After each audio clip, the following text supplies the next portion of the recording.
अस्सलाम वालेकुम। I hope आप सब लोग ठीक होंगे और इस वीडियो में हम डिस्कस करने वाले हैं the most requested video on this channel. सिर्फ चैनल पे नहीं, मुझे इंस्टाग्राम पे भी बहुत से दोस्त पूछते रहते हैं कि हमें फुल स्टैक डेवलपर बनने का या फिर 2021 में वेब डेवलपर बनने का कोई रोड मैप बताओ। मतलब पहले क्या सीखे, बाद में क्या सीखे, क्या सीखनी चाहिए, क्या सीखनी नहीं चाहिए, कौन सी चीज़ ज़रूरी है। और ऑफ कोर्स ये बहुत ज़्यादा ज़रूरी होता है, बहुत ज़्यादा। आपको अगर एक रोड मैप का पता हो अभी क्या क्या चीज़ें इंपॉर्टेंट है, मार्केट में क्या चीज़ चलती है, तो बहुत इजी रहता है इंसान के लिए कि ओके ये चीज़ें मुझे सीखनी है और इसके बाद ये वाले सीखनी है। मतलब पूरा एक कंप्लीट प्लान आपके सामने होता है। तो एग्जैक्टली ये सेम चीज़ अभी हम इस वीडियो में ब्रेक डाउन करने वाले हैं, step by step. Front end developer, back end developer, full stack developer, ये सारा अभी इस वीडियो में आपको पता चल जाएगा।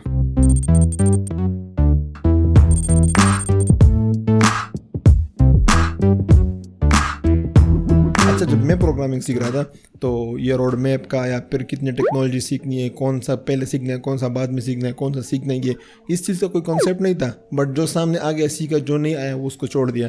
और मुझे लगता है, मतलब आई एम प्रीटी श्योर कि अभी भी ऐसे बहुत से दोस्त होंगे जो सेम सिचुएशन का शिकार होंगे, जो कि बहुत ज़्यादा इंपॉर्टेंट होता है रोड मैप का होना, कि आपको पता हो कि एग्जैक्टली अभी आप इंडिया में, पाकिस्तान में बैठे हो, आपको नहीं पता कि दुबई में इंटरनेशनल मार्केट है या फिर इवन पाकिस्तान में भी जो बड़े बड़े जॉब्स है, जो बड़े बड़े कंपनी है, क्या डिमांड करती है, कौन सी चीज़ अभी आपको सीखनी चाहिए, कौन सी नहीं सीखनी चाहिए। तो मुझे तो बिल्कुल पता नहीं था।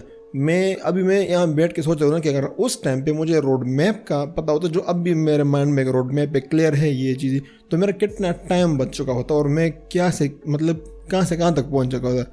अल्हम्दुलिल्लाह अभी बहुत मतलब स्ट्रगल करके सीखा है जो भी सीखा है, बट वो ये इतना स्ट्रगल नहीं करनी पड़ती, इस टाइम अच्छा खासा बच जाता मेरा। तो बगैर टाइम वेस्ट किए शुरू करते, और मैंने कम्प्लीटली एक डायग्राम बनाया हुआ है। आप लोगों को मतलब बहुत सारे इस तरह ट्रीज या फिर स्टेप बाय स्टेप या वीडियोस मिल जाएंगे, और जो अच्छे खासे काम के होते हैं, अच्छी वीडियोस होती है, अच्छे मतलब ट्रीज होते हैं, अच्छे लोगों ने बनाए हुए एनालिसिस करके। बट मैं जो आपके साथ शेयर कर रहा हूँ, एक मैं पर्सनल एक्सपीरियंस के बेस पे शेयर कर रहा हूँ कि कौन सी चीज़ें अभी चलती है मार्केट में, एक वो चीज़ आपको शेयर कर रहा हूँ। दूसरा, मतलब आपको ऐसा नहीं कि आपको मैं वैसे ही कोई कॉम्प्लिकेट टर्मिनोलॉजी बता दूंगा कि अच्छा ये भी सीखो और मुझे खुद पता ही ना कोई चलता है या नहीं, वैसे कहीं से मैंने कॉपी कर दी, इस तरह नहीं।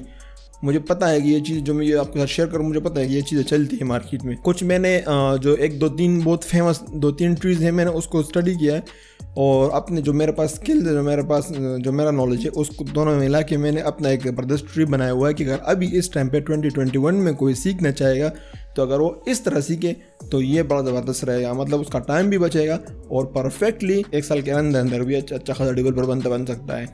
तो शुरू करते हैं।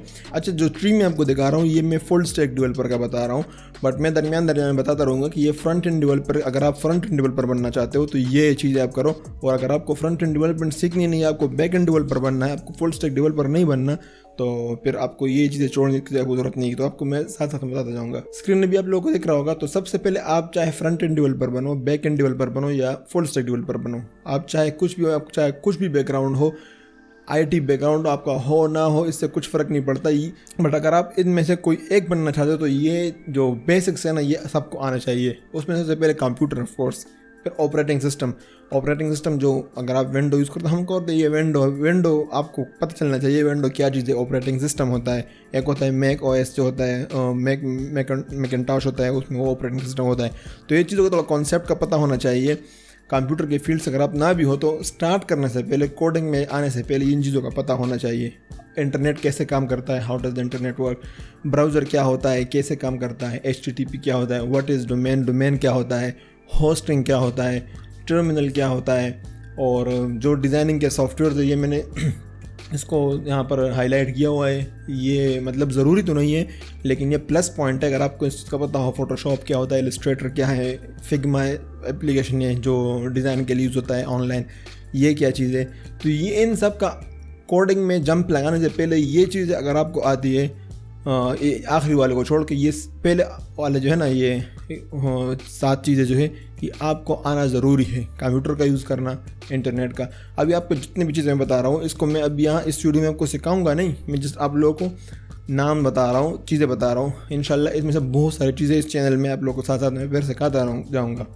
इनमें से ऑलरेडी बहुत से मैंने वीडियोज़ बनाई भी है।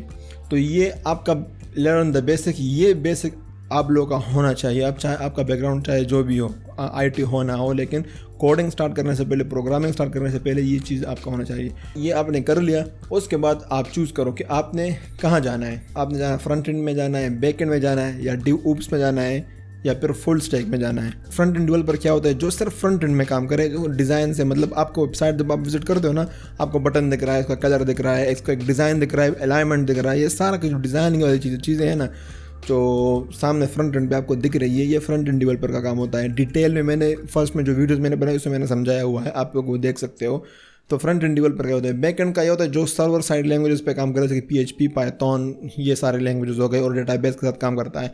DevOps वो बंदा होता है जो मतलब जो बाद में फ्रंट एंड और बैक एंड वाले के बाद का जो काम होता है डिप्लॉयमेंट का, मतलब वेबसाइट को लाइव करना, फिर सर्वर में जितने भी काम होता है वेबसाइट को मैनेज करना, ये DevOps वाले का काम होता है। और ये तीनों जो करें, DevOps को निकाल के या थोड़ा सा DevOps को मिला के इसको फुल स्टैक करते हैं, फुल स्टैक डेवलपर बोलते हैं। जो फ्रंट एंड भी करता है फुल स्टैक डेवलपर, और बैक एंड भी करता है, और DevOps भी करता है। DevOps थोड़ा बहुत आप उसमें ऐड कर सकते हो फुल स्टैक डेवलपर में, but completely DevOps, full stack developer को कम्प्लीटली DevOps आना ज़रूरी नहीं है, बट डिप्लॉयमेंट और ये बेसिक चीज़ें आपको आना ज़रूरी है। तो यहाँ पर आपने चूज़ करिए आपने क्या बनना है, वो अभी आप अपने माइंड में रख लो। अभी यहाँ से स्टेप 1 के बाद जब मैं आपको बताऊँगा चीज़ें, तो आपने फिर खुद देखना है। फॉर एग्जांपल अगर आपको बनना है बैक एंड डेवलपर, तो आपने फिर देखना है ओके ये स्टेप में ये चीज़ मेरे लिए है या नहीं, मैं भी आपको बताता जाऊँगा। इस तरह फ्रंट एंड डेवलपर अगर आपने चूज़ किया है, तो अभी आपने देखना है स्टेप बाय स्टेप, या DevOps आपने चूज़ किया है। तो फॉर एग्जाम्पल मैंने चूज़ किया है फुल स्टैक डेवलपर में, मुझे फुल स्टैक डेवलपर बनना है। तो स्टेप 1 सबसे पहले क्या होगा,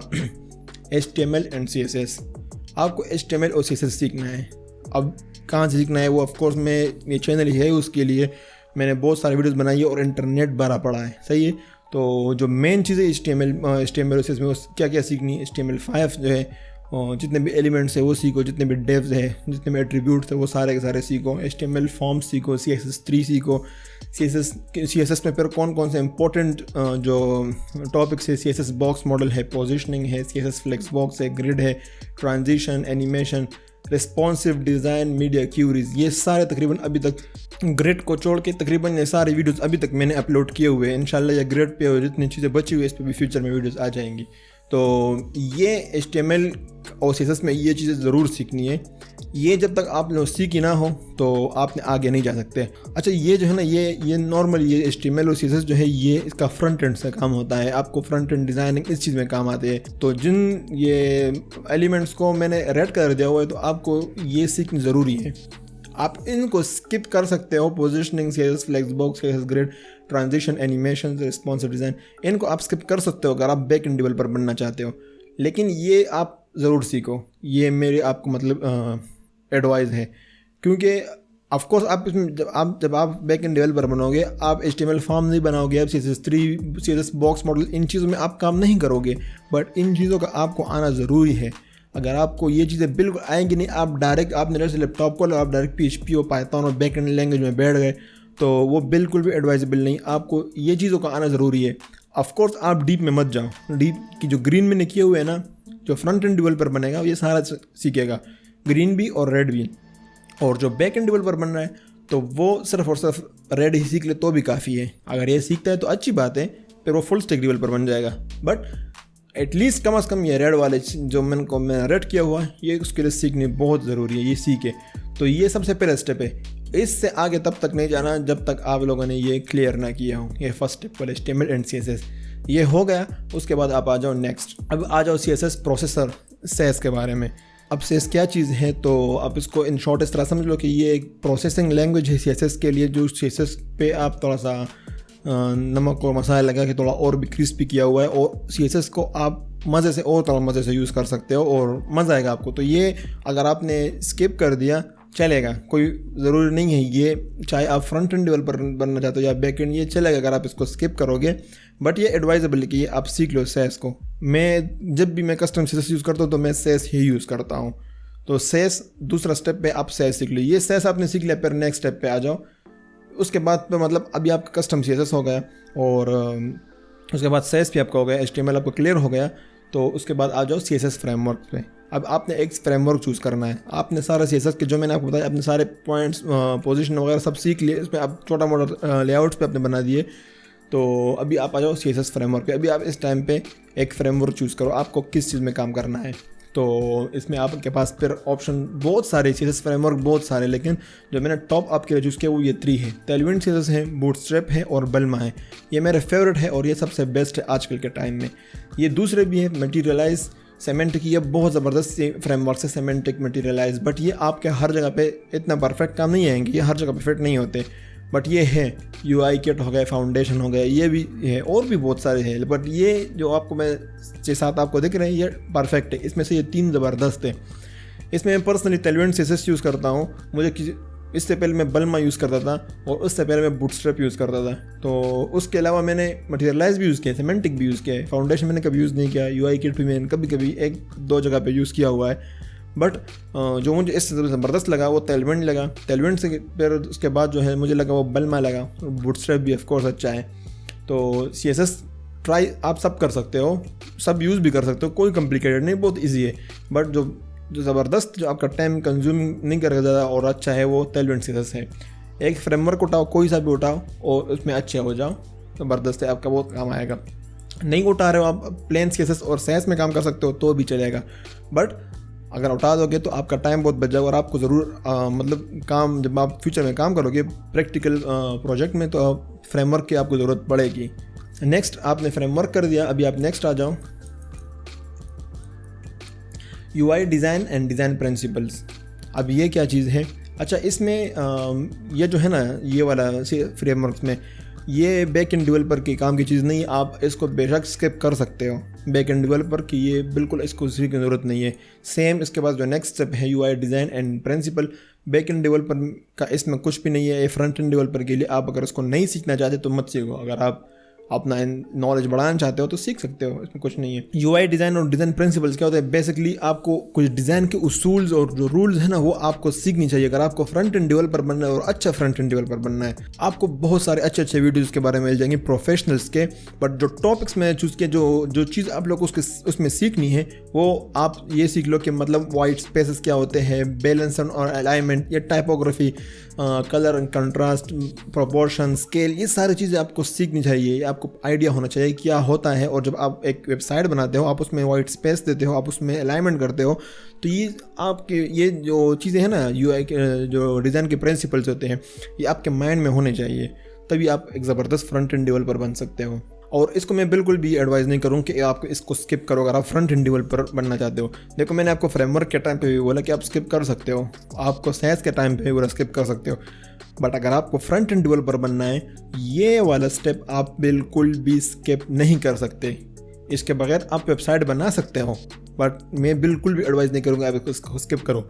मैं पर्सनली आपको बताऊँ, मैंने भी स्किप किया था इन चीज़ों को, बहुत मुश्किल से ये सीखा है। और अब भी मैं अपने आप को इतना परफेक्ट नहीं बोल सकता, बट आप इसमें कोई भी एक्चुअली परफेक्ट नहीं, तो आप सीखते रहते हो। बट आपको ये चीज़ें होनी चाहिए, आपको UI की जो प्रिंसिपल्स हैं ना, आपको आनी चाहिए बाकी चीज़ों में घुसने से पहले।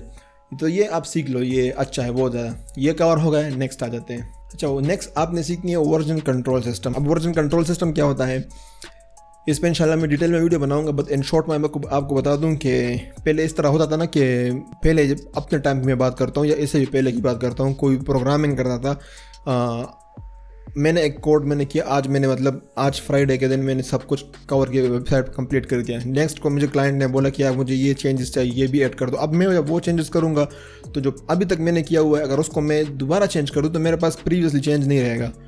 तो उसका मैं फिर क्या कर सकता हूँ कि अभी तक जो कंप्लीट हुआ है उसका मैं एक कॉपी लूँ और एक नया प्रोजेक्ट फोल्डर बनाऊँ, उसमें सारा पेस्ट कर दूँ और फिर उसमें चेंजेस कर दूँ। तो मेरे पास एक प्रीवियस वर्जन, मतलब जो अभी तक मैंने किया है, फर्स्ट मतलब उसको वर्जन बोल सकते हैं, वो मेरे पास सेव पड़ा रहेगा।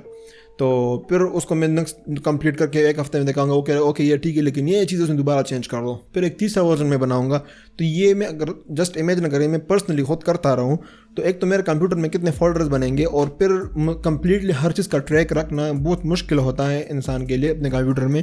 तो इसके लिए बहुत सारे सॉफ्टवेयर्स है। फिर गिट का हो गया, गिट लैब हो गया, गिट हब हो गया, बिट बकेट, ये सारे इस तरह के सॉफ्टवेयर्स है। तो इसमें आपको जस्ट बहुत ईजी है, आपने अकाउंट बनाना है और इसको मतलब यूज़ करना है, इसको सीखना है। और अपने आप जो भी कोड करते हो, हर दिन को, हर घंटे को, हर महीने को आप अपने कोड को गिटहब पे पुश करोगे तो और गिटहब जो है आपके लिए वर्जन सिस्टम बनाएगा, आपको बताया कि आपने लास्ट टाइम जब पुश किया तो आप नेक्स्ट टाइम जब आपने पुश किया तो इसमें ये चेंजेस आए हुए, ये कोड, ये सिर्फ ये स्पेसिफिक लाइन एक्स सेमीकोलन आपने नेक्स्ट वाले में चेंज किया हुआ है, उसको हर चीज़ का पता होता है। फिर क्या होता है अगर फ्यूचर में आपको ये होता है कि पिछले महीने में कुछ चेंजेस आपने किए, आपको दोबारा उसमें आना है तो आप उसमें दोबारा भी दोबारा उस वाले वर्जन में जा सकते हो, समझ गए। ये जो मोबाइल एप्लीकेशंस होते हैं, नया वर्जन आ जाता है, आपको बोल दो अपडेट करना, अपडेट आकर आप अपडेट कर देते हो तो नए वर्जन में आप अपडेट हो जाते हो, लेकिन जो पुराना वर्जन होता है वो गायब नहीं होता है, वो पड़ा रहता है गिटहब पे।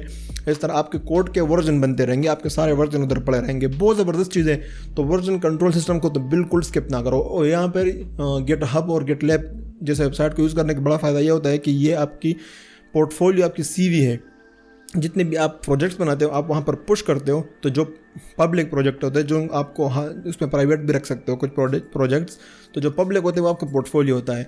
आप जितनी प्रोफेशनल कंपनीज होती है वो जब आपको हायर करते हैं तो आपसे गिटहब का प्रोफाइल का लिंक आपसे मांगेंगे और वहाँ पर गिटहब आपका कंप्लीटली एक्टिविटीज़ का ग्राफ बनाता है कि इस बंदे ने पिछले एक साल में ये कितने एक्टिव रहा है, कितने उसने पुश किए, कितने बार इसने गिट को मतलब गिटहब को कोड पुश किया है, तो आपका पूरा एक्टिविटीज़ बताता है। तो जो बंदा आपको हायर करता है कंपनी, उसको मतलब ये गेट करने में बड़ा जल्दी उसको पता चल जाता है कि बंदा कितने पानी में है, उसने कितना कोड लगा है और क्या कैसे कोड लिखता है, सारा आपका सारा का सारा कोड गिटहब पे पड़ा होता है। तो गिटहब ये वर्जन कंट्रोल सिस्टम आप ज़रूर यूज़ करो। वर्जन कंट्रोल सिस्टम ये इसमें फिर आपके पास गिटहब प्लेटफॉर्म है, गिटलैब है, बिटबकेट, आप कोई भी यूज़ करो, जो सबसे फेमस है वो गिटहब है। आप गिटहब यूज़ करो, मैं गिटहब यूज़ कर रहा हूँ।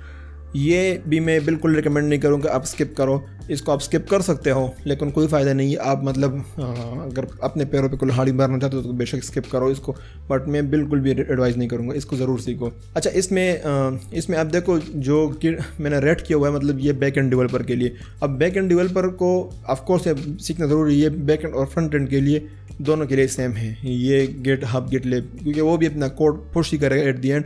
आप बैक एंड में लेकर फ्रंट एंड लेकर कोड आपका कोड होगा और आपने कहीं ना कहीं पे कोड रखना है तो आप गिटहब ज़रूर, ये मतलब दोनों के लिए सेम है ये वाला पार्ट। ये कवर हो गया, आप नेक्स्ट पे आ जाओ। नेक्स्ट जो है वो मेन चीज़ है वो है जावास्क्रिप्ट। जावास्क्रिप्ट जो है ना ये काफ़ी इंपॉर्टेंट स्टेप है बहुत फ्रंट एंड बैक एंड दोनों के लिए। अब अगर आप फ्रंट एंड डेवलपर बनना चाहते हो तो अब आपको ऑफकोर्स ये सीखना ही पड़ेगा, चाहे कुछ भी हो, इसको आप स्किप कर ही नहीं सकते।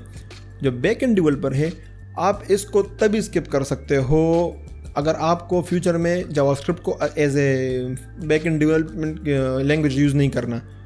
जब हम जावास्क्रिप्ट स्टार्ट में यूज़ करते थे, जब नया नया आया, तब जावास्क्रिप्ट को आप सिर्फ कंप्यूटर में मतलब ब्राउज़र में ही यूज़ कर सकते थे। आप जावास्क्रिप्ट को as a back end as a server side language use नहीं कर सकते थे।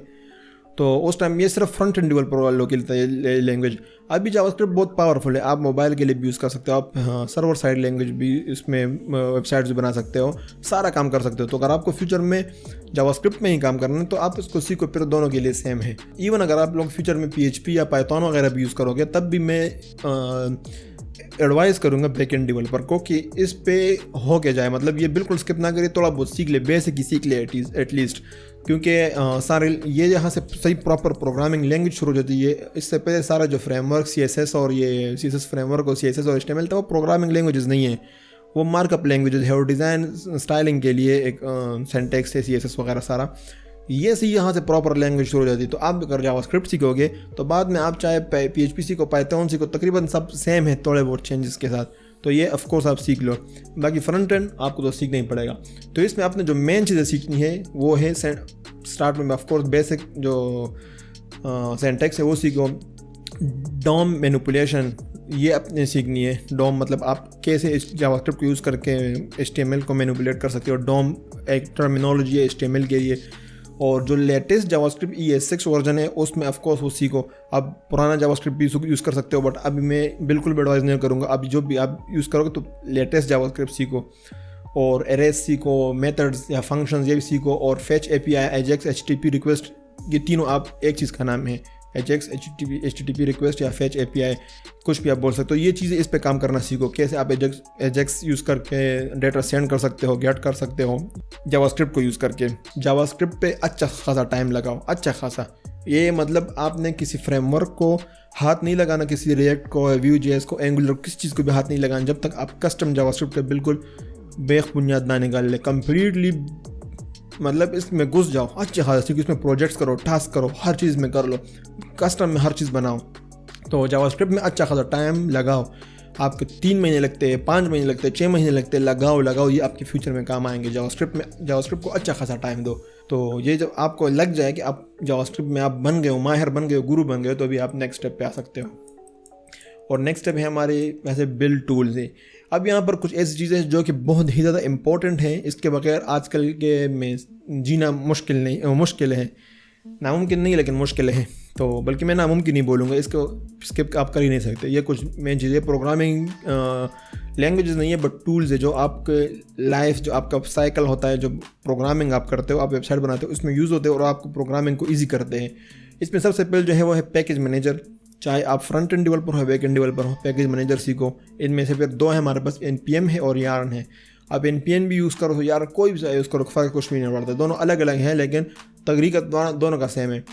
मॉड्यूल बंडलर है, इसमें मैं वेब पैक यूज़ करता हूँ। आप ये पर्सल है, रोलअप है, ये को मैंने कभी यूज़ नहीं किया। आप वेब पैक इन तीनों में से कोई भी यूज़ कर सकते हो। वेब पैक, टास्क रनर है, NPM स्क्रिप्ट है, गल्प है। ये जितने बड़े बड़े टर्मिनोलॉजीज लगते हैं, ये यूज़ करने में कुछ भी नहीं, आप इसको सारा एक दिन में सीख सकते हो। एडिटर एक्सटेंशंस है, लेंटर, प्रिटियर, ये लाइव सर्वर, ये कुछ एक्सटेंशंस यूज़ करो अपने आपके कोडिंग, इससे इजी होगा। और ब्राउज़र डेवलपर टूल्स जो होते हैं, कुछ एक्सटेंशंस होते हैं, उसको यूज़ करो। ये सारी चीज़ें बिल्ड टूल्स ये ज़रूर सीखो। इसमें सबसे इंपॉर्टेंट जो है टास्क रनर, मॉड्यूल बंडलर और पैकेज मैनेजर, इन पे काम करो। 2-3 दिन अच्छा खासा लगाओ और उसको सीखो। और ये कुछ डिफ़िकल्ट नहीं है, आपको वीडियोस बहुत सारे मिल जाएगी और इंशाल्लाह मैं भी फ्यूचर में बनाऊंगा। बल्कि मैंने एक वीडियो बनाई भी अभी पिछले कि पैकेज मैनेजर पे और टास्क रनर पे मैंने वीडियो बनाई है। स्पेसिफिक इस पर तो नहीं बनाई, लेकिन जो मैंने टेलमेंट का सेटअप कर रहा था इसमें मैंने यूज़ किए थे, तो आप उसमें सीख सकते हो। अब फ्रंट एंड डिप्लॉयमेंट पे आते हैं। यहाँ तक आपने सीख लिया फ्रंट एंड डेवलपमेंट का, आपने काफ़ी हद तक ये सीख लिया। अभी आप मतलब डिज़ाइन कर सकते हो, CSS फ्रेमवर्क भी आपको आता है और जावास्क्रिप्ट भी आपको आता है। मतलब अच्छा खासा वेबसाइट, प्रॉपर वेबसाइट आप बना सकते हो, मतलब नॉर्मल एक ज़बरदस्त किस्म का वेबसाइट आप बना सकते हो। तो अभी आपको फ्रंट एंड डिप्लॉयमेंट आनी चाहिए। फ्रंट एंड डिप्लॉयमेंट मतलब ये है कि इसमें सर्वर इन्वॉल्व ना हो, इसमें मतलब डेटाबेस ना हो, लेकिन नॉर्मल स्टैटिक वेबसाइट जो होते हैं आप उसको एटलीस्ट आपको डिप्लॉयमेंट ऐसे वेबसाइट को आपको आनी चाहिए इस टाइम ऐसे स्टेप पे। तो उसमें सबसे पहले जो है स्टैटिक वेबसाइट को जो डिप्लॉय करने के ज़बरदस्त तरीके है, तो ऑफकोर्स उस पर भी आप कर सकते हो। ये जो GoDaddy हो गया और Namecheap हो गया, सारे इन पे कर सकते हो आप। बट वो मतलब पेड है और वो नहीं। स्टैटिक वेबसाइट के लिए आजकल बहुत से इजी और चीप वो आए हैं प्लेटफॉर्म्स है। इसमें जैसे नेटलीफाई हो गया, GitHub पेजेस हो गया, आपका ऑलरेडी सारा कोड GitHub पे पड़ा होगा, तो आप चाहे नेटलीफाई यूज़ करो, GitHub पेजेस यूज़ करो, सर्च यूज़ करो, हेरो यूज़ करो, ये सारा यूज़ करके आप इसको डिप्लॉय कर सकते हो। बहुत ईजी है, बहुत से आपको वीडियोज़ मिल जाएगी और इंशाल्लाह मैं भी बनाऊँगा। डोमेन ख़रीदना और अपने साइट उस पर लाइव करना, ये भी अभी इस टाइम पे आपको आना चाहिए। आप इसको भी सीखो, अगर आपको नहीं आता तो इस स्टेप में वो भी सीखो। डोमेन के लिए आप GoDaddy, Namecheap, HostGator और Bluehost ये सारे यूज़ कर सकते हो, ये प्लेटफॉर्म्स। आप ये होस्टिंग के लिए भी यूज़ कर सकते हो, बट होस्टिंग यहाँ से लेना फजूल है अगर आपका साइट स्टैटिक है। ये नेटलीफाई, GitHub पे आपको फ्री में दे रहे हैं, तो क्यों मतलब पैसे लेके ख़रीदें। और SSL ये इम्पोर्टेंट है, ये अभी आपको आना चाहिए इस टाइम पे। तो SSL में सबसे पहले जो है वो एक लेट्स एनक्रिप्ट है। ये कैसे यूज़ करते हैं, स्टार्ट में मैंने आपको बताया था कि थोड़ा सा आपको कमांड लाइन का पता होना चाहिए। कमांड लाइन में आपको एक्सपर्ट नहीं होना चाहिए, बट आपको इतना आना चाहिए कि आप मतलब फोल्डर के अंदर घुस जाओ, फोल्डर से निकलो, फोल्डर डिलीट करो, फोल्डर कॉपी करो, फोल्डर पेस्ट करो, मूव करो, ये सारे आपको कमांड आने चाहिए लाइनक्स के। तो वो आपको आएंगे तो लेट्स एनक्रिप्ट भी आप यूज़ कर ही लोगे, स्टेप बाय स्टेप गाइड मिल जाएगा आपको। Namecheap से आप SSL ख़रीद सकते हो, कुछ भी नहीं, मतलब GUI होता है, यहाँ से SSL क्लिक करो, वहाँ क्लिक करो, आपके डोमेन पे अप्लाई हो जाएगा। और SSL होता क्या है, आपको वेबसाइट्स में ये ग्रीन कलर का साइड में दिख रहा होगा सिक्योर का साइन, ये होता है कि आपका वेबसाइट से सिक्योर है। ये बहुत इंपॉर्टेंट है आजकल, इसके बगैर वेबसाइट नॉर्मली वेबसाइट और ब्राउज़र में खुलता भी नहीं, एरर दे देते हैं। तो ये चीज़ें आपको इस स्टेज पे आनी चाहिए, ये ज़रूरी है। इसके करने के बाद नेक्स्ट स्टेप जो है स्टेप 2 पे आ जाते हैं। स्टेप 2 में मतलब फ्रंट एंड डिप्लॉयमेंट तक अगर आपने सीख लिया तो आप अपने आप को फ्रंट एंड डेवलपर बोल सकते हो इस स्टेज तक। अभी आपने कोई 2-3 चीज़ें और भी आपको सीखनी है, बट यहाँ तक आप अच्छा खासा वेबसाइट बना देते हो, तो ये ज़बरदस्त हो गया। अब स्टेप 2 में क्या है, स्टेप 2 में सबसे पहले जो है आपने फ्रंट एंड फ्रेमवर्क चूज़ करना है। ये एक इम्पॉर्टेंट है, जो आपके फ्रंट एंड जो स्किल्स है वो आपको 100% कर देगा। तो ये आपने एक फ्रेमवर्क चूज़ करना है, और उसमें हमारे पास जो टॉप वो है रिएक्ट JS है, व्यू JS है, एंगुलर JS है, और ये तीसरा पता नहीं इसका कंप्लीट प्रोनाउंसिएशन क्या है, स्लेवल टेपर जो भी है, SLEVLTE जो मैं यूज़ नहीं करता, और कुछ और भी है। ये चार जो है ये टॉप पे है आजकल। मतलब सबसे पहले टॉप पे अगर मैं यूज़र्स के हिसाब से बोल तो रिएक्ट है जॉब्स के लिहाज से भी, फिर 2 नंबर पे व्यू है, 3 नंबर पे एंगुलर ले लो, और ये स्लेवलेट है, पता नहीं क्या है इसका प्रोनाउंसिएशन, पता नहीं क्या है, मैंने क्योंकि अभी इसमें मैं इंटरेस्टेड नहीं हूँ, मैंने कभी इसमें वो काम नहीं किया। तो ये फिर बाकी जो ember.js है, meteor.js है, बैकबोन, ये भी अच्छे खासे फ्रेमवर्क से कम्प्लीटली आप इसमें भी मतलब इसको भी चूज़ कर सकते हो। बट टॉप ये है, अगर जॉब्स की मार्केट को आप देखोगे तो सबसे टॉप ये है। आप रिएक्ट और व्यू में ऐसा आप कोई भी चूज़ कर लो, फ़र्क नहीं पड़ता, ये दोनों तकरीबन सेम है। बट अगर जॉब्स को अगेन वो देखोगे तो रिएक्ट के जॉब्स कंपेयर टू व्यू ज़्यादा है।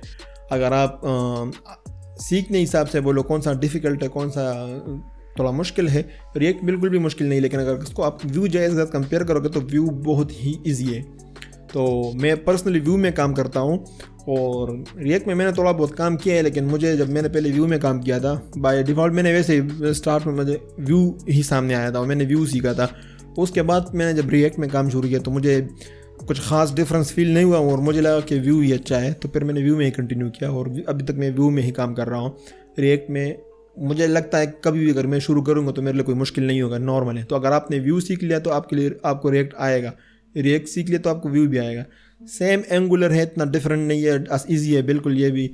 और एंगुलर जो गूगल वालों का है, व्यू जो है रिएक्ट जो है ये फेसबुक वालों का है। व्यू के पीछे कुछ ख़ास बड़ा ब्रांड नहीं है, और बट ये भी अच्छा खासा कंपटीटर है। एक जो इसमें से मेरा फेवरेट है meteor.js है, बहुत ही अमेजिंग फ्रेमवर्क है, बट अभी इस टाइम बहुत फेमस नहीं है, काफ़ी पुराना है, इन सब से हो सकता है पुराना हो, लेकिन फेमस इनकी तरह नहीं है, बहुत ज़बरदस्त है। रियल टाइम एप्लीकेशन आप इसमें बना सकते हो। तो एक फ्रेमवर्क आपने चूज़ करना है यहाँ पे, और उसी फ्रेमवर्क मतलब ये मत सोचो कि कौन सा चूज़ करो, कौन सा बेस्ट है, कौन सा ख़राब है। आप जब जस्ट एक चूज़ कर लो और उसमें बेस्ट हो जाओ। ये सारे जो मैंने आपको 4 बता दिए ना, इसमें से आप कोई भी चूज़ कर लो, आपको इंशाल्लाह जॉब की टेंशन नहीं होगी, ये मैं आपको लिख के दे सकता हूँ। बट आपको इसमें बेस्ट होना पड़ेगा। एक फ्रेमवर्क आपने चूज़ किया, नेक्स्ट इसमें थोड़ा काम किया, कुछ प्रोजेक्ट्स बनाए।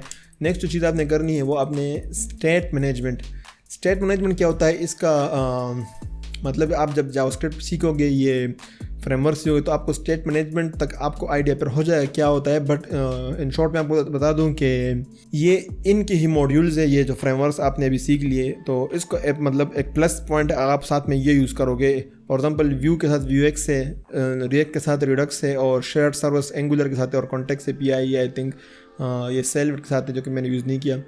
बट मतलब इसके बगैर भी आप वो फ्रेमवर्क यूज़ कर सकते हो, बट आपकी लाइफ बहुत इजी हो जाएगी, और बहुत कॉम्प्लिकेटेड प्रोजेक्ट्स में आप काम कर सकते हो अगर आप ये मॉड्यूल सीख लोगे। तो ये मॉड्यूल भी आप ज़रूर सीख लो। और मतलब मुझे नहीं लगता कि कोई अगर व्यू में काम करेगा तो उसको Vuex नहीं आता होगा, बट ये हो सकता है कि कोई फर्स्ट टाइम जो बिगिनर्स होते हैं उनको पता नहीं होता स्टार्ट में, वो उसमें ही काम करते रहते हो, या फिर डरते रहते हैं। बिल्कुल भी ईजी है, डरने की जरूरत नहीं। आप जस्ट अगर आप व्यू में काम कर रहे हो तो स्टार्ट कर रहे हो तो Vuex को छोड़ो मत, फर्स्ट डे से ही स्टार्ट कर लो। अगर आप रिएक्ट में काम कर रहे हो तो Redux को मत छोड़ो, इसको फर्स्ट डे से आप अपनाओ, इसको सीखो। ये भी आपने सीख लिया। फिर नेक्स्ट जो है आप आ जाओ सर्वर साइड रेंडरिंग पे। अच्छा, जितने भी ये फ्रंट एंड फ्रेमवर्क्स होते हैं, चाहे वो व्यू हो, ये रिएक्ट हो या एंगुलर हो, ये सिंगल पेज एप्लीकेशन इसमें बनते हैं, सिंगल पेज। और सिंगल पेज एप्लीकेशन और सर्वर साइड रेंडरिंग उसमें नहीं होती। अब आप बोलोगे इसमें इसका डिफरेंस क्या है। आप जब कोई भी रिएक्ट के थ्रू या व्यू के थ्रू या एंगुलर के थ्रू कोई एप्लीकेशन बनाओगे और उसका आप इंस्पेक्ट एलिमेंट करके आप देखोगे तो पीछे कोई कोड आपको ब्राउज़र में नज़र नहीं आएगा। कोई मतलब कोड आपको जब इंस्पेक्ट एलिमेंट करके देखोगे तब तो नज़र आएगा नीचे, लेकिन आप व्यू सोर्स करके अगर देखोगे तो व्यू सोर्स में आपको कोई कोड नज़र नहीं आएगा। वही जो कुछ कस्टम टैग्स होंगे वही आपको दिखेंगे, लेकिन कोई कोड आपको नज़र नहीं आएगा। तो ये SEO के लिए बहुत बुरा है। मतलब ब्राउज़र को पता नहीं चल रहा कि आपका कोड पीछे क्या है। कोई जो भी टेक्स्ट ब्लॉग आपने बनाया हो या फिर कुछ भी बनाया हो, वो आपके मतलब नहीं आ रहे, पीछे रेंडर नहीं हो रहे ब्राउज़र में, तो एसईओ के लिए बहुत बुरा है। तो इसके लिए फिर क्या करते हैं कि कोई मॉड्यूल्स है, कुछ तरीके हैं, आपको सर्वर साइड रेंडरिंग करनी पड़ती है पीछे, मतलब इस तरह ट्रिक्स करने पड़ते हैं कि आपका जो कोड है, आपका जो इंग्लिश में जो आपने टेक्स्ट लिखा है, उर्दू में, अरबी में, उर्दू में, ये रेंडर हो जाए। तो उसके लिए उस मॉड्यूल्स भी हैं, बट उसके लिए फिर on the top of those frameworks ये कुछ प्लस है फ्रेमवर्क से। मतलब आप व्यू के साथ, व्यू अगर आप यूज़ किए तो ये next.js व्यू का एक प्लस फ्रेमवर्क, ये कम्प्लीटली एक फ्रेमवर्क है बट व्यू के बेस पे है। मतलब अगर आपको व्यू आता है तो next.js व्यू के लिए है। अगर आप next.js यूज़ कर, अगर आपको व्यू आता है ना तो next.js में आपको प्रॉब्लम नहीं, कम्प्लीटली सेम है, सिर्फ आपको फील भी नहीं होगा, लेकिन बैक पे आपका सर्वर साइड रेंडरिंग होगी। मुझे बहुत प्रॉब्लम हुई थी स्टार्ट में। मैंने स्टार्ट में लाराविल में एक एप्लीकेशन बनाया और व्यू में फिर मैंने यूज़ किया था फ्रंट एंड पे, मुझे बिल्कुल भी पता नहीं था। जब मैंने देखा तो वो कुछ भी मतलब बैक एंड पे रेंडर ही नहीं हो रहा था। फिर मैं इतना स्ट्रगल किया उसको सर्वर साइड रेंडरिंग के लिए। बाद में जब मुझे पता चला कि next.js पे कोई चीज़ है जिसमें आपको इस टेंशन की ज़रूरत ही नहीं पड़ेगी और उससे अच्छा है फास्ट, मतलब व्यू की बेस पे, तब से मैंने फिर next.js को मतलब सीखा है और उसमें कोई भी डिफिकल्ट नहीं है। अगर आपको व्यू आता है तो व्यू नेक्स्ट जो है ये व्यू बेस पे है, next.js है ये रिएक्ट बेस पे है। मतलब थोड़ा सा इसका फोल्डर का स्ट्रक्चर चेंज होगा या थोड़ा बहुत कोडिंग का स्ट्रक्चर चेंज होगा, but same component, same elements, हर चीज़ वही रिएक्ट और व्यू वाली होगी। सेपर है इसका ये सर्वर साइड रेंडरिंग का जो फ्रेमवर्क है। और एंगुलर यूनिवर्सल, आई थिंक ये फ्रेमवर्क नहीं है, इसका मॉड्यूल है आई थिंक। मैंने एंगुलर भी बाय द वे यूज़ नहीं किया अभी तक, स्टार्ट में सीखते वक्त थोड़ा सा सीखा था, लेकिन जब इसका फिर ये वो एंगुलर 1 और 2 के टाइम पे, एंगुलर 8, 9, 10 जितने भी पता नहीं कितने वर्जन आए हुए, इस पे फिर मैंने बिल्कुल काम ही नहीं किया। रिएक्ट, व्यू और रिएक्ट पे मैं इंटरेस्टेड हूँ, फ्यूचर में सीखूंगा, लेकिन एंगुलर का मेरा कोई प्लान नहीं है। आपने इसमें से कोई भी चूज़ कर लो, परफेक्ट है। next.js और next.js दे आर अमेजिंग। आपने एक बार इसमें काम किया आप भूल जाओगे हर चीज़ को। तो अगर आप व्यू यूज़ कर रहे हो तो next.js को मिस मत करो, अगर आप रिएक्ट यूज़ कर रहे हो तो next.js को मिस मत करो, मज़ा आएगा आपको। ये भी कर लिया, अभी नेक्स्ट आते हैं। अच्छा, यहाँ तक ये जो फ्रेमवर्क्स आया हुआ है, ये सर्वर साइड रेंडरिंग और पिकअप स्टेट मैनेजमेंट, और ये इसमें बैक एंड डेवलपर का कोई काम नहीं है। आप अगर बैक एंड डेवलपर हो तो आपको ये सारी चीज़ें सीखने की ज़रूरत नहीं है। नेक्स्ट आते हैं स्टैटिक साइट जनरेटर्स पे। ये एक एक्स्ट्रा चीज़ है और अगर आप फ्रंट एंड डेवलपर हो तो आपको ये सीखनी चाहिए। अब ये क्या होता है, ये इसको आप इस तरह ले सकते हो कि आप जब स्टैटिक HTML में वेबसाइट बनाते हो ना, जिसका आपने नाम ये रखा हुआ है index.html, home.html, about.html, और उसका आपने बैक एंड पे मतलब कुछ भी इस तरह, मतलब कोई लॉजिक नहीं है PHP का, कुछ इस तरह लूप्स वगैरह सारी चीज़ें नहीं हैं, और प्लेन मतलब टेक्स्ट आपने उसमें डाला हुआ है, और आप जब उसको लोड करते हो सर्वर पे तो कितना फास्ट होता है वो। ये तो फिर जब हम मतलब उसका कनेक्शन सर्वर के साथ बना देते हैं, डेटाबेस के साथ बना देते हैं, वो लोड करता है, इमेजेस लोड करता है डेटाबेस से, हर चीज़ मतलब वो सारा लॉजिक चलता है, हर चीज़ चलती है, तो उससे थोड़ा सा स्लो हो जाता है वेबसाइट। और इस तरह मतलब ये थोड़ा लूप वगैरह चलते हैं, हर चीज़ चलता है, तो इससे थोड़ा स्लो हो जाता है। जो स्टैटिक साइट होते हैं जब आप स्टार्ट में बनाते हो वो कितने फास्ट होते हैं। तो एग्जैक्टली आपने मतलब ये जो स्टैटिक साइट जनरेटर होते हैं उस आपके लिए वही बनाते हैं। आपने हर पेज नहीं बनाना, index.html, home.html, about.html, ये सारे पेज आपने खुद नहीं बनाने। आपने नॉर्मल जो व्यू जो भी मतलब इसका सिंटैक्स है आपने उसको फॉलो करना है। इसमें next.js जो है ये रिएक्ट का है, next.js ये व्यू का है, वही जो आपने प्रीवियसली देखा। इन सारे स्ट्रक्चर को आपने फॉलो करना है, आपने कंपोनेंट्स बनाने हैं अंदर, आपने पेजेस नहीं बनाने, आपने कंपोनेंट्स बनाने हैं सारा। आखिर में आप जब एक कमांड डाल देते हो, प्रेस कर देते हो, तो आपके लिए सारे पेजेस जनरेट कर देता है। स्टैटिक HTML पेजेस जनरेट कर देता है, आपको मतलब टेंशन लेने की ज़रूरत नहीं, ये सारा हैंडल कर देता है। बहुत ही अमेजिंग चीज़ है। जेकल बहुत फेमस है इसमें, और जेकल पहले है इनसे, फिर next.js आ गया। गेट्स भी जो है ये रिएक्ट का है, व्यू प्रेस ये व्यू का है, और ग्रेटसम ये भी व्यू का है। बहुत ही ज़बरदस्त है। मैंने पर्सनली इसमें सिर्फ नेक्स्ट यूज़ किया हुआ है, और जेकल थोड़ा सा यूज़ किया है। व्यू प्रेस और ग्रेटसम मैंने यूज़ नहीं किया, बट मुझे कभी ज़रूरत नहीं पड़ी वैसे। लेकिन अगर आप स्टैटिक वेबसाइट बना रहे हो, स्टैटिक वेबसाइट में क्या होगा, आपका मतलब पर्सनल पोर्टफोलियो भी स्टैटिक में आ सकता है। स्टैटिक का मतलब ये नहीं कंप्लीट स्टैटिक, आप बैकएंड से चीज़ें ला ही नहीं सकते, आप APIs इसमें यूज़ कर सकते हो। तो ये स्टैटिक साइट जनरेटर्स होता है। तो ये आप ये एक एक्स्ट्रा प्लस पॉइंट है as a front end developer. ये अगर आपको आता है तो अच्छी बात है, आपका बहुत टाइम सेव होगा। अगर आप किसी कंपनी में काम करते हैं, छोटा मोटा वेबसाइट आ गया तो परफॉर्मेंस आप ये यूज़ कर सकते हो, बहुत इजीली आप उनके लिए अच्छा काम करोगे। अच्छा, नेक्स्ट चीज़ है, ये दो को मैंने एक साथ में ऐड कर दिया, टाइप स्क्रिप्ट और टेस्टिंग। तो टाइप स्क्रिप्ट आपको पता है ये जावास्क्रिप्ट के मुकाबले में आया हुआ है और बहुत मुझे पर्सनली मैंने इसको ज़्यादा ट्राई नहीं किया इसको। तो टाइप स्क्रिप्ट भी एक चीज़ है, आप इसको भी सीख सकते हो अगर आपको जावास्क्रिप्ट ऑफकोर्स आप पहले सीखो। अगर आपको जावास्क्रिप्ट में कुछ प्रॉब्लम्स आ रहे हैं और आपको पसंद नहीं है तो आप टाइप स्क्रिप्ट सीखो। इसमें बहुत सी ऐसी चीज़ें हैं जावास्क्रिप्ट में जो टाइप स्क्रिप्ट में वो प्रॉब्लम नहीं है, जैसे स्ट्रिक्ट मोड हो गया और इसमें बहुत सी चीज़ें हैं टाइप स्क्रिप्ट में। मैं जब पर्सनली ज़्यादा यूज़ नहीं किया, बट टाइप स्क्रिप्ट भी एक कंसिडर करने वाली चीज़ है। इसके भी आजकल अच्छे खासे जॉब्स है और ये भी आप सीख सकते हो अगर आप सीखना चाहते हो। इसके बाद फिर टेस्टिंग क्या चीज़ है? टेस्टिंग ये है कि आपको अपना जितने भी अपनी लॉजिक लिखा हुआ है, चाहे वो जावास्क्रिप्ट है या फिर सर्वर साइड कोई लैंग्वेज है, बट अभी यहाँ पर मैं जावास्क्रिप्ट की बात कर रहा हूँ क्योंकि मैंने जितने फ्रेमवर्क्स पीछे भी हमने देखे वो सारे जावास्क्रिप्ट के। तो इन सब जो भी आपने लॉजिक लिखा है, जो भी आपने फंक्शंस लिखे हैं, जो भी आपने मतलब कोड लिखा है जावास्क्रिप्ट का, उसके लिए आपको टेस्ट भी लिखना पड़ेगा। ये एक अजीब सी चीज़ होती है, मतलब टेस्ट आपको ये लिखना पड़ेगा कि जब मैंने फंक्शन लिखा हुआ है ये काम कर रहा है या नहीं कर रहा। अभी आप सोचो कि मैंने लिखा है तो मुझे क्यों नहीं पता होगा काम कर रहा है नहीं कर रहा। सही आपको पता होगा, लेकिन कभी कभी इस तरह होता है जब आप मतलब एक वेबसाइट पे 3-4 महीने 5 महीने लगा देते हो तो फिर आपको पता नहीं चलता। आप उसमें से आपने 30-40 कंपोनेंट्स बना दिए, कितने सारा काम किया, आपको पता नहीं होता हर चीज़ परफेक्ट। आप जब भी मतलब एक जगह पे चेंज करते हो उस तक कोई दूसरी चीज़ इफेक्ट होगी, वो काम कर रहा है या नहीं कर रहा, तो वो सारा आपको नहीं पता होता कि अभी। तो उसके लिए फिर आप साथ में टेस्ट कोड भी लिख लेते हो। फॉर एग्जांपल ये जो अभी फेच करने वाले के पीआई है जो कि सारे फीचर पोस्ट फेच कर रहा है, 10 फीचर पोस्ट फेच कर रहा है। एक आपने एक फंक्शन लिखा है, वो हर दफ़ा 10 फीचर पोस्ट फेच कर रहा है या नहीं कर रहा। आप बार बार इसको देखोगे नहीं कि ये कर रहा है या नहीं कर रहा, तो आप इसके लिए कोड लिखोगे। एंड में आप क्या करो, जब आप फिनिश हो जाओगे और आपको लाइव करना होगा वेबसाइट, आप एक बार वो टेस्ट कोड सारा प्रेस कर दोगे, आपको सारे ग्रीन सिग्नल मिल गए कि आपके जितने भी फंक्शंस है वो परफेक्ट काम कर रहे हैं। तो आपको एक वो मतलब आपको एक दिल में कहो कि हाँ मेरा सारा कोड सही काम कर रहा है। मुझे पर्सनली जाके एक पेज पे जाके चेक नहीं करना पड़ेगा ओके ये वाला मेरा कोड काम कर रहा है नहीं कर रहा, ये कर रहा है नहीं कर रहा। बट नॉर्मली ज़्यादा प्रोग्रामर होते हैं वो बहुत लेज़ी होते हैं, जस्ट लाइक मी। कोड अगर आपको टेस्टिंग आता भी है आप मतलब यूज़ नहीं करते हो क्योंकि नॉर्मली कंपनीज़ को पता नहीं होता टेस्टिंग का, जो नॉर्मल कंपनीज़ होती है। लेकिन अगर आप प्रोफेशनल कंपनी में जाओगे तो आपको टेस्ट लिखने पड़ेंगे। तो ये बहुत ही ज़्यादा रिकमेंडेड है मेरी तरफ से कि ये टेस्टिंग सीख लो। छोटे मोटे वेबसाइट जो होते हैं, आप ब्लॉग बना रहे हो या फिर इस तरह कोई पोर्टफोलियो बना रहे हो, उसके लिए कोई टेस्ट लिखने की ज़रूरत नहीं है। वो आप वैसे ही 5-6 सब पेजेस होंगे, आपको पता चल जाएगा। ये मैं सही बड़े प्रोजेक्ट्स की बात कर रहा हूँ, बड़े प्रोजेक्ट्स की बात कर रहा हूँ जो आप एक सीनियर क्लाइंट सीरियस क्लाइंट होता है उसके लिए आप लिख रहे हो, तो वहाँ ज़रूर आप टेस्ट कोड पर लिखो। तो टेस्टिंग ज़रूरी है, रिकमेंडेड है, आप ज़रूर इसको सीखो। नेक्स्ट रहते हैं हेडलेस CMS में। CMS आप लोगों को पता होगा जो कि वर्डप्रेस, ड्रूपल, ये सारे CMS हैं।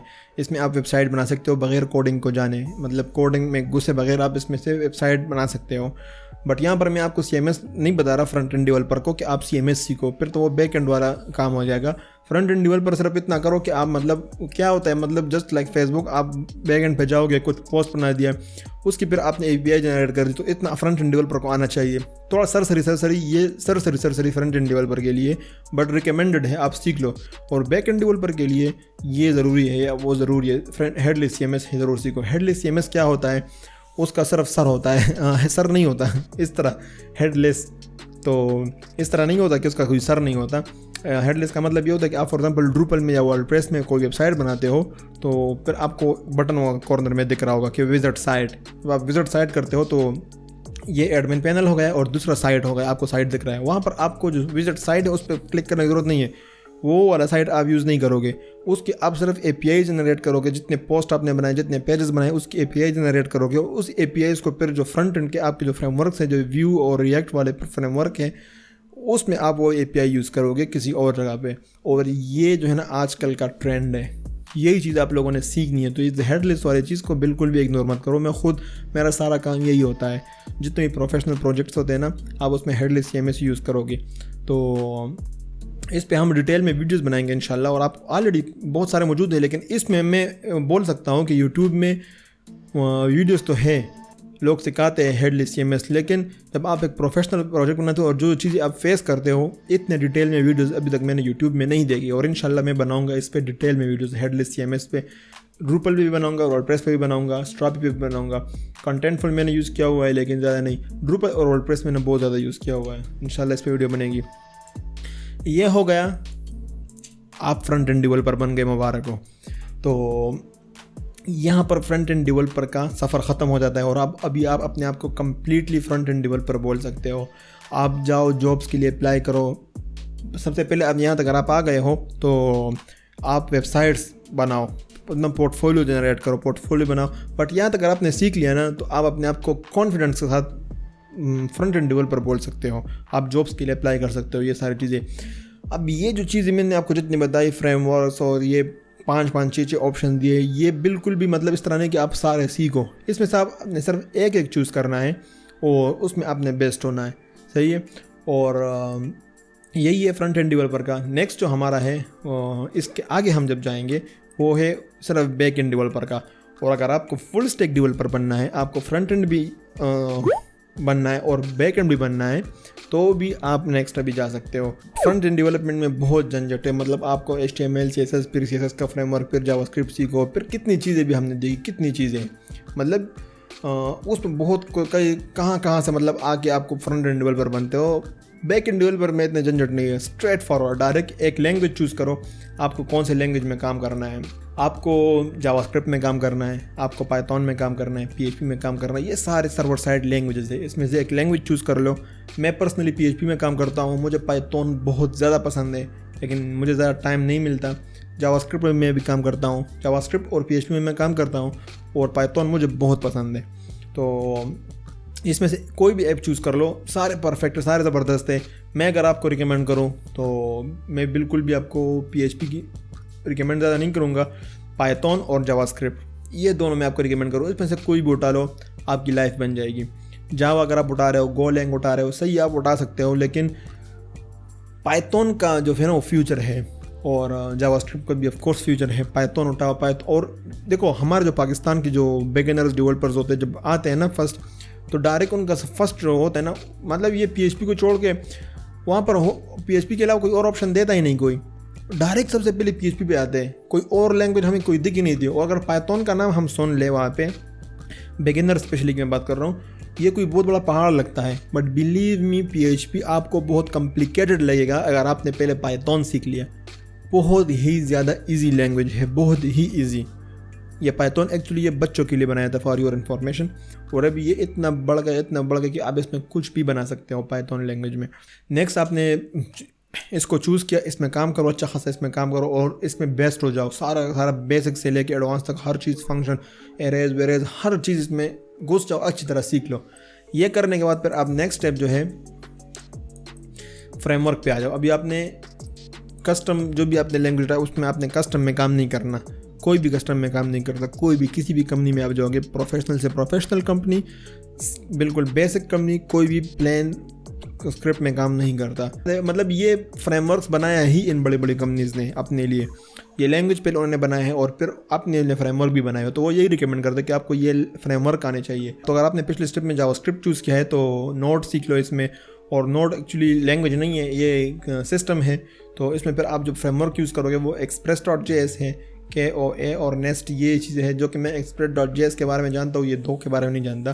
बट अगर आपने जावास्क्रिप्ट चूज़ किया है तो आप यहाँ पे फ्रेमवर्क express.js यूज़ करो। अगर आपने PHP यूज़ किया है तो लाराविल, सिम्फनी, स्लिम, कोडिग्नाइटर, ये फ्रेमवर्क से टॉप पे जो मैं बोलूँगा जॉब्स के लिहाज से वो लाराविल है और सिम्फनी ये है, और सबसे ज़्यादा लाराविल, फिर सिम्फनी, स्लिम और कोडिग्नाइटर से आप स्टार्ट ले सकते हो। बट मैं ये मतलब हमारे एक माइंड में होता है कि कोडिग्नाइटर शायद ईजी है तो इससे हम स्टार्ट लेंगे तो फिर लाराविल पे जाएंगे। इस तरह कोई ज़रूरी नहीं है, आप लाराविल पे जाओ, कोई भी मुश्किल नहीं होता, ईजी है, ज़बरदस्त। आप टाइम वेस्ट मत करो। अगर आपको लाराविल सीखना है तो लाराविल पे डायरेक्ट चले जाओ, सिम्फनी पे जाओ, स्लिम पे जाओ, कोडिग्नाइटर पे टाइम वेस्ट मत करो अगर आपको नहीं सीखनी, आपने काम नहीं करना।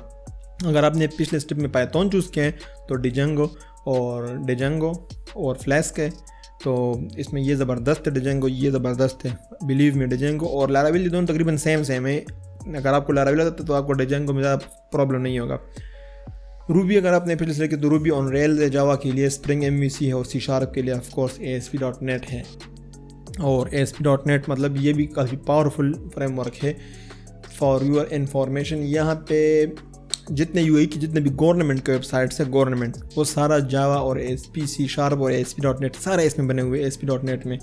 तो गवर्नमेंट में यहाँ PHP का बंदा नहीं चलता, ना ही जावास्क्रिप्ट का बंदा। जावास्क्रिप्ट का फिर भी चल जाएगा, ASP मतलब PHP का नहीं चलता। ASP उनकी रिक्वायरमेंट होती है, आपको ASP आनी चाहिए। तो ये एक ज़बरदस्त है फ्रेमवर्क आपने चूज़ किया, इसमें अच्छा सा काम किया, अच्छा खासा टाइम इसमें लगा दिया। फिर नेक्स्ट आपने कहा आना है टेस्टिंग। ऑफ कोर्स यहाँ भी है टेस्टिंग। हर एक फ्रेमवर्क का आपको टेस्टिंग गाइड भी मिलेगा, इस पर टेस्टिंग करना, टेस्ट कोड लिखना भी सीख लो, बहुत ज़बरदस्त है, रिकमेंडेड है, सीख लो। नेक्स्ट आपने आना है डेटाबेस पे। डेटाबेस ऑफ कोर्स आपने server side language back end developer बने तो कोई ना कोई डेटाबेस भी यूज़ करोगे। तो डेटाबेस में हमारे पास 2 टाइप्स हैं, रिलेशनल डेटाबेस और relational not relational no SQL database. तो रिलेशनल में बहुत सारे डेटाबेस, लेकिन जो टॉप पे है ये MySQL हो गया, PostgreSQL हो गया, MariaDB हो गया, ये इसमें से कोई भी उठाओ। और नो SQL में जो फेमस है 2, MongoDB और Firebase, इसमें से कोई भी उठाओ। मैंने MongoDB और Firebase में भी काम किया हुआ है और ये रिलेशनल में भी काम किया हुआ है। तो इनमें से आप दोनों में से एक चूज़ कर लो, इसमें कोई ज़्यादा डिफरेंस नहीं है, मतलब आपने कौन सा चूज़ किया कोई नहीं चूज़ किया, सारे तकरीबन सेम है, कोई भी उठाओ। बट एक चीज़ आपको उठानी पड़ेगी, आप यहाँ पर आपके पास ऑप्शन नहीं है, आपको एक उठाना ही पड़ेगा, तो कोई भी उठा लो। अच्छा, नेक्स्ट स्टेप है JSON API के बारे में सीखो। कोई भी आपने प्रोग्रामिंग लैंग्वेज उठाया हो, कोई भी फ्रेमवर्क उठाया, उसमें APIs कैसे बनानी है। Laravel में सीख रहे हो APIs कैसे बनानी है। नॉर्मली तो आप अगर एक वेबसाइट बनाओगे Laravel में तो आपको API बनाने की ज़रूरत नहीं पड़ेगी, लेकिन आपको एक फ्रंट एंड डेवलपर के साथ काम करना पड़ा तो फ्रंट एंड डेवलपर को API चाहिए होगी। तो आप या फिर मोबाइल डेवलपर के साथ काम करना पड़ा तो मोबाइल डेवलपर को APIs चाहिए होगी। तो आप उस पर्टिकुलर फ्रेमवर्क में APIs JSON के APIs बनाना सीख लो। तो ये बहुत ज़बरदस्त, ये इसको स्किप मत करो। नेक्स्ट जो है GraphQL, ये एक नई टेक्नोलॉजी है जो कि अमेजिंग है, अमेजिंग। तो बहुत से लोग अब भी इससे डरते हैं और इसको स्किप करते हैं। ये GraphQL एक्चुअली क्या है, ये क्यूरी लैंग्वेज है। आप मतलब JSON API में क्या होता है कि आप सारा का सारा आपको कोई डाटा चाहिए नहीं चाहिए वो सारा, फॉर एग्जांपल आप कोई पोस्ट की API आपको चाहिए या फिर लेटेस्ट बुक्स की API आपको चाहिए, तो लेटेस्ट बुक की ID, टाइटल, डिस्क्रिप्शन, हर चीज़ आपको JSON API में पड़ा होगा। उसमें से आपको सिर्फ ID और टाइटल और डिस्क्रिप्शन चाहिए होगा, बाकी चीज़ चाहिए भी नहीं होगी। फिर भी वो क्रिएटेड डेट और अपडेटेड डेट और ऑथर इन्फो हर चीज़ JSON API में आपको पड़ेगी। इसमें आप फिल्टर कर सकते हो, आपको पर्टिकुलर जो चीज़ सिर्फ चाहिए, ID चाहिए, टाइटल चाहिए, डिस्क्रिप्शन चाहिए। आप ये क्यूरी लैंग्वेज है, जैसे कि हम MySQL में करते हैं ना, select all from users, select ID name blah blah blah from user. Same ये क्यूरी लैंग्वेज है, बट ये इसका अपना ही मतलब एक सिंटैक्स है। तो ये सीख लो, ये बहुत आपकी लाइफ इजी हो जाएगी। ये बहुत ज़बरदस्त चीज़ है और आप बहुत से जॉब में ये रिक्वायरमेंट भी होता है आजकल। तो GraphQL को स्किप मत करो, ये भी सीख लो। नेक्स्ट जो है CMS है। CMS कोई इस तरह चीज़ नहीं है कि ज़रूरी है, बट अगर आपको मतलब सीखना है कोई CMS तो जो मैं 4 आपको रिकमेंड करता हूँ। एक Drupal है सबसे टॉप पे, वर्डप्रेस है, Magento और Shopify। और अगर आप इसमें से किसी एक CMS में अच्छे होंगे तो आपको किसी फ्रेमवर्क को जो प्रीवियसली हमने फ्रेमवर्क्स पढ़े उसमें से आपको कोई फ्रेमवर्क्स में काम करने की ज़रूरत भी नहीं पड़ेगी, ये इतने पावरफुल है अपने अपने फील्ड में। अगर आपको ऐसे वेबसाइट्स बनाने कॉम्प्लिकेटेड और मतलब लॉजिक से भरे हुए वेबसाइट आपको बनाने हैं और फुल बड़े सतह पे वेबसाइट्स बनानी है गवर्नमेंट्स के लिए और स्पोर्ट्स वेबसाइट, तो Drupal चूज़, मतलब उसके लिए Drupal परफेक्ट है। वर्डप्रेस आपको नॉर्मल ब्लॉग के लिए, मतलब आप जल्दी में हो, एक हफ्ते के अंदर अंदर आपने क्लाइंट को वेबसाइट डिलीवर करना है और फास्ट ज़बरदस्त वेबसाइट, वर्डप्रेस आपके लिए बेस्ट ऑप्शन है। इसमें भी बना सकते हो complicated website, but Drupal is more secure, मतलब वो उसके बात ही अलग है। Magento अगर आपको कम्प्लीटली स्क्रैच से कोई क्या बोलते हैं e-commerce वेबसाइट बनाना है तो आप वो Drupal में भी बना सकते हो, वर्डप्रेस में भी बना सकते हो, लेकिन Magento उसके लिए बेस्ट है। Magento की कस्टम थीमिंग सीख लो, ये बेस्ट है। Shopify ऑफ कोर्स उसके लिए है, e-commerce के लिए है। बट ये मेजेंटो की तरह आप इसको बिल्कुल ज़्यादा स्क्रैच से, इसमें हर चीज़ के लिए आप शायद ना कर पाओ, इसमें आप कंप्लीटली स्क्रैच से नहीं बना पाओगे। शॉपिफाई का प्लेटफॉर्म आपको यूज़ करना पड़ेगा, उसकी जो थीमिंग स्क्रिप्ट है वो आपको यूज़ करनी पड़ेगी। बट ये भी रिकमेंडेड है शॉपिफाई। अगर आपको ई कॉमर्स में फील्ड में जाना है तो मेजेंटो और शॉपिफाई सीख लो। और ड्रूपल और वर्डप्रेस भी ज़बरदस्त CMS है, तो CMS बहुत काम की चीज़ है। इस पे इंशाल्लाह ड्रूपल के बारे में, वर्डप्रेस के बारे में और शॉपिफाई में मेरे इस चैनल पे फ्यूचर में इसमें वीडियो आएगी इंशाल्लाह। CMS आपने सीख लिया, नेक्स्ट आ जाते हैं DevOps पे और डिप्लॉयमेंट पे। तो एक्चुअली ये पार्ट जो है ना, ये मेनली DevOps का होता है। DevOps डेवलपर्स होते हैं जो आपने मतलब वेबसाइट बना दिया, फ्रंट एंड डेवलपर ने फिर अपना काम दे दिया, बैक एंड ने अपना काम दे दिया, तो ये जाता है DevOps वाले बंदे को, और वो फिर उसको डिप्लॉय करता है सारे काम को, फिर उसको वही यहाँ से वो शुरू हो जाता है। लेकिन जो फुल स्टैक डेवलपर होते हैं और जो मतलब 70-80% कंपनीज होती हैं, वहाँ पर आपको जो फुल स्टैक डेवलपर होता है आपको ही ये सारा मैनेज करना पड़ता है। तो ये बेस्ट है कि आप ये सारी चीज़ें सीख लो, होस्टिंग सीख लो, कैसे होस्ट करना है, कैसे डोमेन लेना है, कैसे SSL सर्टिफिकेट उसको अपलोड करना है, ये सारी चीज़ें आपको आनी चाहिए। तो as a full stack developer और as a back end developer, अगर आप किसी कंपनी में सिर्फ as a back end developer गए हो तब भी आप एक्सक्यूज़ दे सकते हो कि मैं तो बैक एंड डेवलपर हूँ। अगर आप सिर्फ as a front end developer गए हो तब भी आप ये एक्सक्यूज़ दे सकते हो कि मैं तो फ्रंट एंड डेवलपर हूँ, ये मेरा काम नहीं है। लेकिन अगर आप फुल स्टैक डेवलपर गए हो, आपने बोला कि मुझे फ्रंट एंड भी आता है, बैक एंड भी आता है, तो आपसे वो एक्सपेक्ट करेंगे कि आपको ये चीज़ भी आती होगी। तो इसमें जो 2-3 चीज़ें आपको सीखनी हो, एक ये होस्टिंग। ऑफ कोर्स आप आजकल के इतने कॉम्प्लिकेटेड वेबसाइट होते हैं, तो इस तरह नहीं कि आप उसको शेयर्ड होस्टिंग पे कुछ भी डाल दो। ज़्यादातर जो प्रोग्रामिंग लैंग्वेज है वो शेयर्ड होस्टिंग पे सपोर्ट नहीं होती। बहुत अगर आप किस तरह मैनेज करके उस पर लाइव कर भी दिया, बहुत प्रॉब्लम्स होगी आपको मैनेज करने में। तो आपको इसके लिए डेडिकेटेड होस्टिंग, क्लाउड होस्टिंग लेना पड़ेगा। और उसके लिए जो बेस्ट ऑप्शन है आपके पास AWS है, अमेज़ॉन का हेरोको है, डिजिटल ओशन है, और ये विल्चुअर है, VULTR जो है, ये ज़बरदस्त है। मैंने इसमें डिजिटल ओशन, AWS और विल्चुअर ये सारे यूज़ किए हुए हैं। ईमेल होस्टिंग, ऑफ कोर्स आपको वेबसाइट बनाओगे तो उसमें आप ईमेल सेंड करोगे, रिसीव करोगे, सारा काम भी इसमें होगा। तो ईमेल होस्टिंग आप ऑफ कोर्स गूगल का भी जो फ्री है वो यूज़ कर सकते हो, लेकिन जब आप प्रोफेशनल क्लाइंट के लिए वेबसाइट बनाओगे तो वो पसंद नहीं करे कि आप उसके लिए कोई Gmail का SMTP यूज़ करो। तो ईमेल होस्टिंग के लिए आप जो प्रोफेशनल है, मेलगन है, ज़ोहो है, येंडेक्स है, ये आप यूज़ कर सकते हो। ज़ोहो और येंडेक्स आपको फ्री में भी SMTP दे देते हैं। मेलगन के लिए आपको फ्री का कोटा होता है, लेकिन अच्छा ऑप्शन है मेलगन भी। वेब सर्वर्स आप कौन से यूज़ करोगे? Nginx या अपाची। आप जब लाइव करते हो तो आपको चूज़ करना है कि आपको अपना वेबसाइट कौन से वेब सर्वर पे लाइव करोगे, Nginx पे या अपाची पे। Nginx, मैं नॉर्मली Nginx यूज़ करता हूँ। जब हम जो वेबसाइट बनाते हैं अपने लोकल एनवायरनमेंट पे, आप जब वैम्प, ज़ैम्प या ये सारी चीज़ें आप वो करते हो ना, इंस्टॉल करते हो, इसमें ये इस कम्बिनेशन होता है PHP का होस्टिंग, PHP का और ये क्या होता है सर्वर का, इसका कम्बिनेशन होता है। तो उसमें जो आपके पास सर्वर होता है वो अपाची होता है। शायद Nginx का भी आपके पास ऑप्शन हो, लेकिन नॉर्मली उसमें अपाची होता है। तो जब आप फिर लाइव करोगे तब वहाँ पर सर्वर पर भी आपको देखना पड़ेगा कि आप अपाची यूज़ करोगे या Nginx यूज़ करोगे। तो मैं नॉर्मली Nginx यूज़ करता हूँ वहाँ पे। जब मैं डिजिटल ओशन या विल्चुअर या इस तरह क्लाउड होस्टिंग यूज़ करो तो फिर मैं वहाँ पर Nginx यूज़ करता हूँ। अगर शेयर्ड होस्टिंग है तो फिर अपाची भी चलेगा। तो ये चीज़ें आप सीख लो डिप्लॉयमेंट का। और यहाँ पे बैक एंड डेवलपर का भी सफ़र ख़त्म हो जाता है। और यहाँ तक अगर आप आ गए हो तो आप अपने आप को फुल स्टैक डेवलपर बोल सकते हो, या अभी आप फुल स्टैक डेवलपर हो और आप अपने आप को फुल स्टैक वेब डेवलपर बोलोगे। सिर्फ फुल स्टैक डेवलपर बोलोगे तो इसका भी लोग गलत मतलब ले लेते हैं। कोई कंपनी वाले, उनको लगता है कि आपको शायद मोबाइल भी आता होगा, मोबाइल डेवलपमेंट, वो एक सेपरेट फील्ड है मोबाइल डेवलपर। अगर आप कंप्लीटली फुल स्टैक डेवलपर बोलोगे तो शायद उसमें मोबाइल भी आ जाए, आपको मोबाइल भी आना चाहिए। तो मोबाइल के लिए फिर आपको अगर आपने जावास्क्रिप्ट सीखा है तो आजकल जावास्क्रिप्ट में भी आप मतलब रिएक्ट नेटिव या व्यू नेटिव, एंगुलर नेटिव ये यूज़ करके आप मोबाइल एप्लीकेशन बना सकते हो। फ्यूचर में वैसे मैं इंटरेस्टेड हूँ कि मैं ये जावास्क्रिप्ट को यूज़ करके मोबाइल फील्ड में घुस जाऊँ। अच्छा है, बट अभी तक मैंने मोबाइल में काम नहीं किया। तो बताने का मकसद ये था कि आप फुल स्टैक वेब डेवलपर बन गए हो। फुल स्टैक डेवलपर नहीं, फुल स्टैक वेब डेवलपर। अगर आपको मोबाइल भी आता है तो फिर आप फुल स्टैक डेवलपर बन गए हो। तो ये सारा प्रोसेस था एक कम्प्लीटली वेब डेवलपर बनने का। मतलब आज से 7-8 साल पहले ये सारा सिस्टम नहीं था। आपको बस जस्ट HTML सीखो, CSS सीखो, फिर जावास्क्रिप्ट सीखो, कोई फ्रेमवर्क का कंसेप्ट नहीं था, फिर direct programming back and language पे आ जाओ, कोई एक लैंग्वेज चूज़ करो, कोई फ्रेमवर्क अगर है सही वरना CMS, कुछ इस तरह कर बड़े बड़े चीज़ें सीखो और आप वेब डेवलपर बन गए हो।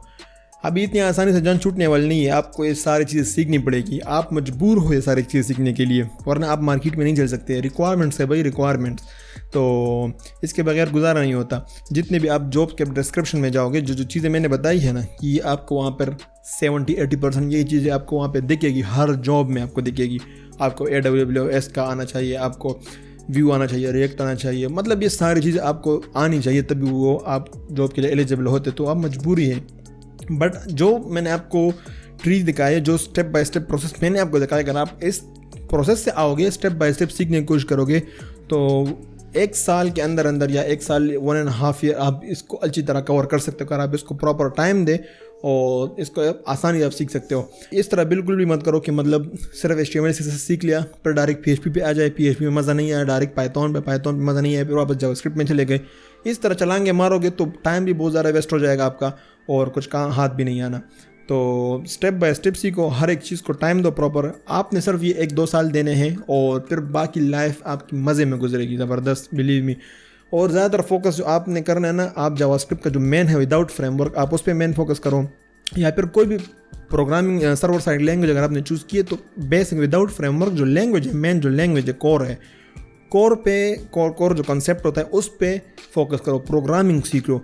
फिर फ्यूचर में चाहे 100 लैंग्वेजेस 100 फ्रेमवर्क्स आए, 100 CMS आए, कुछ भी आए, आपको टेंशन लेने की ज़रूरत नहीं। आप उसको ऐसे कवर करो क्योंकि वो उन्हीं की बेस पे बनी होती है। इवन आप अपना खुद फ्रेमवर्क उसमें बना सकते हो। तो ये चीज़ें आपने मतलब ये मत करो कि बस जावास्क्रिप्ट में सिर्फ 1 हफ्ता लगा दिया, डायरेक्ट रिएक्ट व्यू शुरू कर दिया, PHP में 2-3 हफ्ते लगा दिया, डायरेक्ट लारावेल शुरू कर दिया, इस तरह मतलब पाइथन में 2-3 हफ्ते लगा दिया, डायरेक्ट डिजांगो शुरू कर दिया। तो ये चीज़ बिल्कुल भी मत करो। हर जो प्रोग्रामिंग का जो लैंग्वेज होता है, कोर कंसेप्ट पे फोकस करो और उसको अच्छा खासा टाइम दो, 3 महीने, 4 महीने, 5 महीने दो, उसमें प्रोजेक्ट्स बनाओ, उसके बाद फिर फ्रेमवर्क चूज़ करो। इंशाल्लाह इस तरह अगर आप स्टेप बाय स्टेप आओगे, आप अच्छे डेवलपर बनोगे, अच्छे प्रोग्रामर बनोगे। एक चीज़ मैं आपको बता दूँ, इसमें कोई डरने वाली बात नहीं, इस तरह बिल्कुल भी नहीं है कि ये हो नहीं सकता। जो बंदा कर रहे ऑलरेडी, या फिर जो भी आप देख रहे हो जो बंदा ये कर रहा है, वो कोई आसमान से नहीं उतरे, सब ने किया हुआ है। सब ने एक स्टेप बाय स्टेप आके आहिस्ता आहिस्ता सीखोगे, जब आपको पता भी नहीं चलेगा कि कब आपने ये सारा सफ़र तय कर लिया और ये सारा आपके कंप्यूटर में सेव हो भी गया। तो डरने वाली बात नहीं, आपने जस्ट स्टेप बाय स्टेप आना है, एक एक करके सीखना है। इंशाल्लाह आप इसको कवर कर लोगे। और I think that's it for this video. मिलते हैं इंशाल्लाह नेक्स्ट वीडियो में। अल्लाह हाफिज़।